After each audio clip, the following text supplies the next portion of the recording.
The incidence of cesarean section has increased tremendously in last couple of decades. This incidence of cesarean section is partly because of the increase in safety, the increase in efficiency of the doctors doing cesarean section, and partly also because of the demand of the patients and other indications, the safety, the lesser families. But the most important case with the number of sections increasing is when the patient of previous section comes and asks, "Sir, madam, can I deliver normally this time?" Yes, today we will talk about a very important topic, VBAC, Vaginal Birth After Cesarean section. Is normal delivery possible after a previous cesarean section? What are the indications of giving a trial of labor in a case of a previous cesarean section case? What are the complications? What are the chances? We will discuss all in this video, trial of labor after cesarean section. Good morning, I am Dr. Rajat and you have started watching our YouTube channel, The Fertility Gynecologist. First of all, you need to understand no doctor does a cesarean section for money only.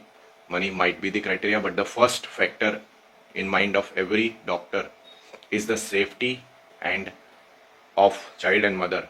Healthy child and healthy mother is our motto for every patient who comes to us for a delivery. Before going whether the previous cesarean section can deliver normally or not, let me first tell you how do we and when do we take a cesarean section scar. This is the uterus. This from uterus to the cervix upper end is called as an internal os. It is called as an upper uterine segment, and from internal uterine os to the external uterine os is called as a lower uterine segment. This lower uterine segment or cervix, because right now it is conical, but in the full term delivery it becomes cylindrical. The head of the baby comes in the lower uterine part. The presenting part comes in the lower uterine segment, and we put an incision in the lower uterine segment, that is the just around the internal os.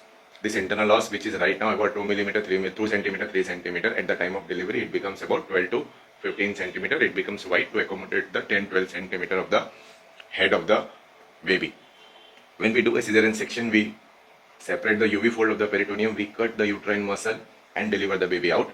When we were doing our residency in about 2005 to 2008, before that, at that point of time, the Vicryl, a delayed absorbable suture material, was just coming into the market. Vicryl has more strength compared to the chromic catgut, which was earlier on. Cesarean section has been done since almost more than 100 years, but more practice came into more after 1980s, 1990s. Earlier, the people used to do cesarean section and they used to close the the scar of the uterus, lower uterine segment, with a chromic catgut, that is a absorbable suture material. Now, what I have found, I have researched about the histopathology of the scar of a cesarean section, and what they have written in those researches is that chromic, because it is an absorbable suture material, it gets absorbed in the body in about 30-45 days maximum. It is made from the submucosa of the sheep intestine, and it is an absorbable suture material.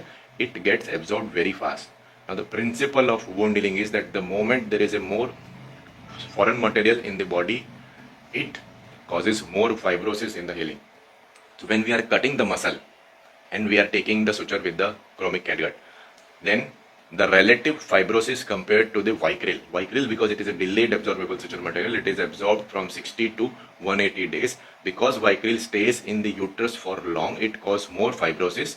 So the scar of the lower uterine segment in a chromic catgut compared to that of a Vicryl is what we have found. I have found personally is in chromic catgut, because there is a less fibrosis compared to that of Vicryl, the scar is relatively stronger in case of a chromic catgut. But that does not mean that we start closing the suture material with chromic catgut. The closing of a scar with Vicryl right now is a standard acceptable practice worldwide. Now, earlier we used to take the suture material, the lower uterine segment closure with 2 layers.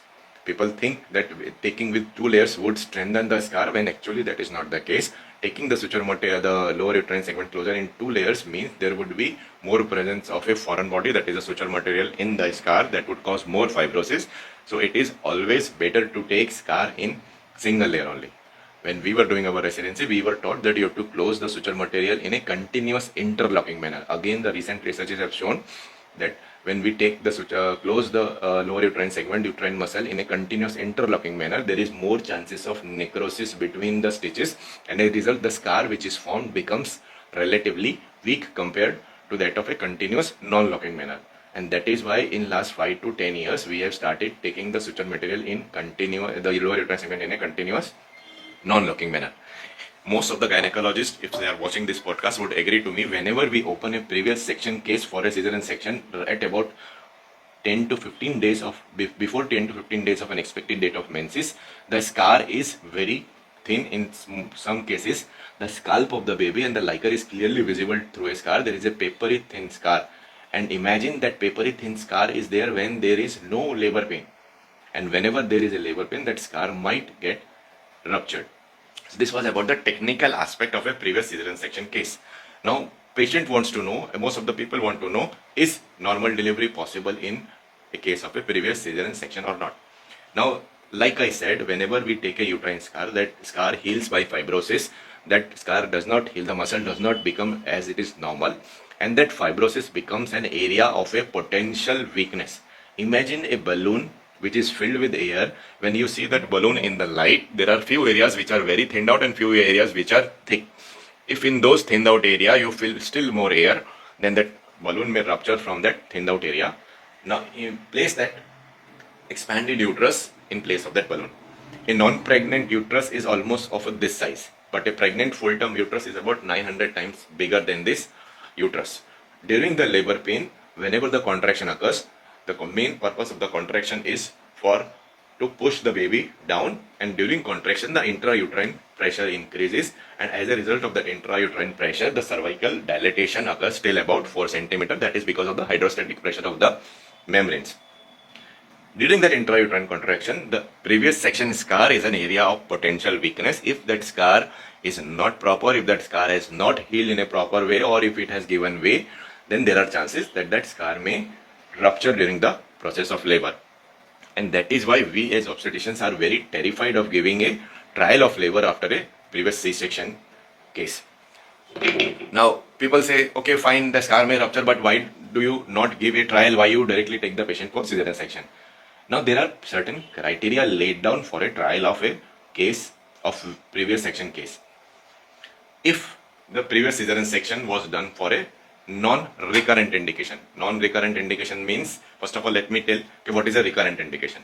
If the head of the baby is small or large, or the pelvis is small, or there is a contracted pelvis, that is a recurrent indication. In that case, if the previous baby was around 2.5 kg and this time also the expected fetal weight is about 2.5 kg, then there is no chance that we may give a trial of labor in this case.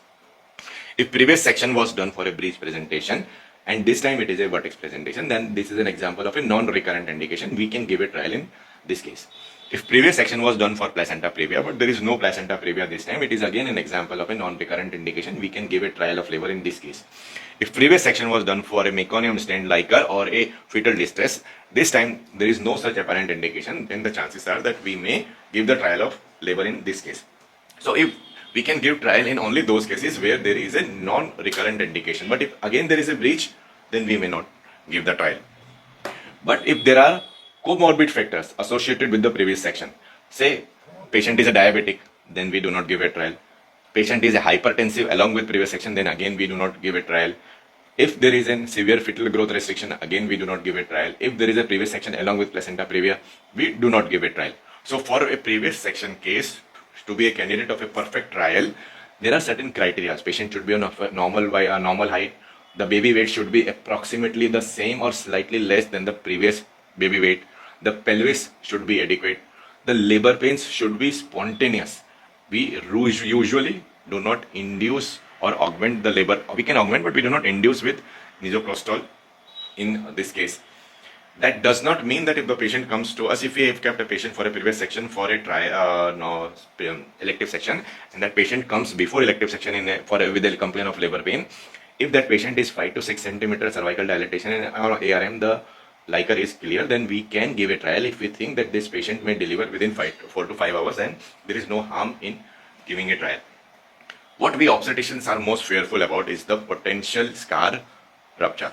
This previous normal delivery in a previous section case is not a simple normal delivery. It is basically a trial of a previous cesarean section scar. The problem is this scar we cannot see outside. This scar, when it ruptures, we do not know. There are no specific signs and symptoms of scar rupture which will tell us that this the scar is going to rupture or is about to rupture, we mostly tend to know after the scar has ruptured. Let me discuss what are the signs of scar rupture. People might think why it is so difficult, why you cannot make it out. You have studied gynec obstetrics, and why you cannot make it out that this scar is going to rupture. Now, there are 4 signs which say that this scar is going to rupture. First of all, somebody say, we were taught that there might be a hematuria, the passage of blood in urine. As a sign of a scar rupture, if that hematuria occurs, then you may think that this is scar rupture, you take the patient immediately for a cesarean section. But there are fallacies. The passage of blood in urine or hematuria can occur in normal female patients also, or normal patients in whom the head gets incarcerated against the bladder or the patient. Or there might be spontaneous rupture of membrane, and that sometimes may lead to the bleeding along with the liquor. Patient may sometimes think that this is a hematuria. Some people think, or some people say that the excessive pain in the lower uterine segment may be a sign of a scar rupture. But in a labor pain, it is very difficult to know and very difficult to differentiate from a true labor pain to a scar tenderness, whether there is a specific scar tenderness or not. Some people say there would be a bulging of lower uterine segment in case of a scar rupture. Now that is a most dangerous sign according to me, that bulging may occur only when the scar has already ruptured or some part of the fetus is bulging out through this thing. And that bulging can also be because of a distended urinary bladder. So again, there are various, it might be this sign, but it might be a fallacy also. But the most important thing is fetal heart rate acceleration followed by sudden deceleration is a definitive sign of a scar rupture. The problem with this sign is A, continuous intrapartum fetal monitoring has to be done, which is not possible in most of the setups, and B, the moment there is a deceleration, then we have to take the baby immediately out to prevent the stillbirth or intrauterine fetal death. Now, let me give you a practical example. I am running a small setup. We are giving a trial of a labor, and immediately there is a deceleration. Anesthesiologists, the practical problem is anesthesiologists are not always available, pediatricians are not always available. Even in the best of the circumstances, we will take at least half an hour to 1 hour to deliver the baby out, and that is when the problems may occur. Even if the patient is consenting to go for a section at the time of deceleration, even if the obstetrician is ready, the unavailability of an anesthesiologist or a pediatrician may cause some cause of complication. And that is why, to be on the safe side, to be the practical side, most of us doctors do not give a trial in a case of a previous C-section case. There is also another technical aspect which is very unfortunate in India. If I am doing a previous normal primary section this time, ideally when I was a resident, we were taught you have to write down a detailed operative note, and in that detailed operative note, everything has to be documented, whether the uterine incision extension was there on the lateral side, on the lower side of the incision, or an upper side, or an inverted T-shaped incision was kept on the uterus. These things are very, very important for deciding whether the patient can be given a trial next time as far as a VBAC is concerned or not. Whenever there is a uterine incision, and we were taught to draw the figure, possibly give the photograph to the patient along with the discharge card, so that the doctor delivering next time may have a fair idea. Any extension of uterine incision is a red flag as far as the giving a trial of labor next time is concerned.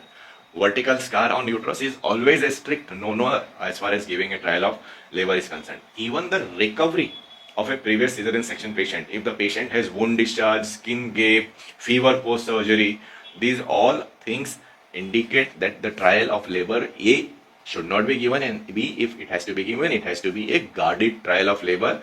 We say, we see for 6 hours, 8 hours, 10 hours, and if there is no progress of labor, we plot a partogram. There is no progress, we take the patient for a labor. These two documentations are unfortunately not available with most of the patient, so that is why it makes us very difficult to give a trial of labor. Now, does that mean that trial of labor or a normal delivery after cesarean section is not possible? Answer is no. In an institute where there is a 24-hour availability of a good trained nursing staff, a good 24-hour availability of intrapartum monitoring by the means of a non-stress test machine, 24-hour availability of resident doctors who are continuously monitoring the fetal heart, and the anesthesiologist, there is a OT available always. Anesthesiologist and pediatrician would be available. If we decide we can take the patient for a cesarean section within 5 minutes, and within 10 to 20 minutes the baby can be delivered, then in those cases, yes, we can give a trial. We can give a trial, but again, for a trial, the indication, the height of the patient, the expected fetal weight of the patient, the pelvis of the patient, the other comorbid factors, the previous recovery of the patient, the previous scar, wound gape, all those factors have to be taken into the consideration, and if everything is normal, we can give a trial. Normally, we do not induce the patient of previous cesarean section with misoprostol, because misoprostol causes sudden increase in the uterine pressure, that is called as a tachysystole, and there is increase in incidence of the meconium stent liquor with misoprostol. Normally, my preference would be the previous section. If everything is normal, we wait for a spontaneous labor pain. And if there is a spontaneous labor pain, patient comes to us at 2 finger loose 3 centimeter with 50-60% efface. In those patients, we can augment the labor by, first of all, we do an early ARM, and we can augment the labor by oxytocin injection 5 units, and we can wait for about a couple of hours. We can chart it on partogram and see if everything is going smoothly. The cervix is dilating at the rate of 1 centimeter per hour. There is fetal hearts are normal. The intrapartum fetal monitoring is normal. In those cases, we can give a guarded trial with a proper consent, that if anything goes wrong in the way that fetal distress is there or there is no progress of labor, then we will take the patient for a cesarean section.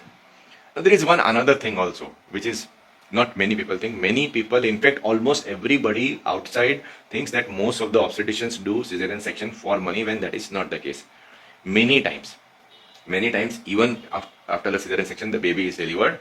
In most of the cases of cesarean section, in many cases, the placenta is found to be adherent to the uterus, and that is because of many factors. That can be because of the multiple DNCs, previous section case, previous 2 section case, previous placenta previa. There can be a adherent placenta, there can be a placenta accreta. In those cases, the delivery of placenta after the delivery of baby has been found to difficult. While in last few years, we can predict before with the good use of an expert ultrasound radiologist that the placenta adherent might be a possibility. In those cases, we do not give a trial of labor.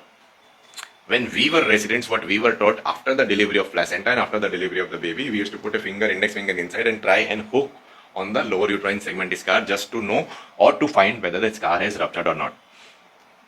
We do not find any scar rupture in most of the cases. However, I personally think that that is not a good practice to do.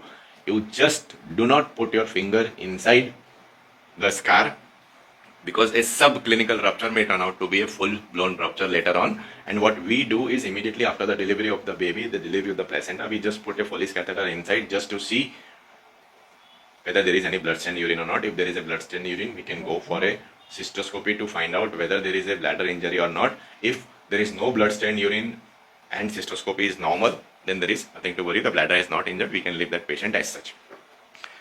Now, there are few cases. If the patient of a previous section comes to us in early pregnancy, say 6 weeks, 8 weeks, 10 weeks, and we have done a transvaginal ultrasound.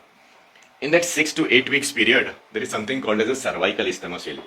If there is presence of a cervical isthmocele and that isthmocele is more than 3.5 millimeter deep, then those are the cases in which there are more chances of scar dehiscence and possibility of scar rupture, and that has to be explained to the patient before.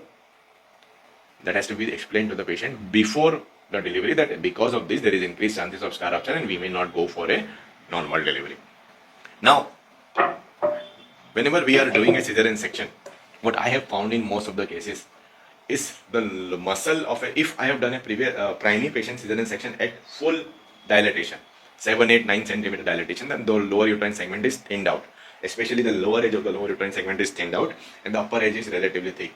So when we are suturing the thin lower uterine segment with a thick lower uterine segment, that is where the chances of an abnormal healing of scar usually occurs.